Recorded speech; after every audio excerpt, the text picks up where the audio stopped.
வார்த்தையில் ஆண்டவர் இயேசுவா இருந்தார். ஆமே, வார்த்தையை எந்த பிறக்க வச்சிட்டோம்.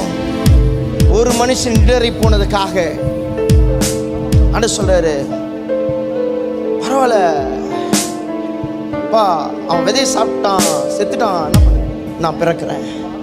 யாருங்க செய்வாங்க? பாவம் பண்ணிட்டான், பரவாயில்ல, பாவத்தை ஏத்துக்கிறேன். வியாதி வந்துச்சு, பரவாயில்ல, ஏத்துக்கிறேன். மறிக்கணுமே, பரவாயில்ல, நான் மறிக்கிறேன். என் பிள்ளைக்காக நான் மறிக்காம யார் மறிக்க போறது?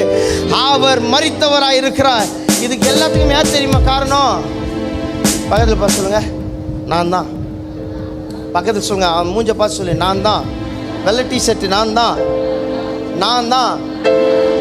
ஏன் அப்படின்னா, என் பாவத்துக்கு தான் அவர் மரிச்சாரு, என்னுடைய மீறுதலுக்கு தான் அவர் மரிச்சாரு. என்னுடைய செய்த பாவத்துக்காக நான் மரிக்கும் போது அவர் மீண்டும் பிறக்க ஆரம்பித்தார்.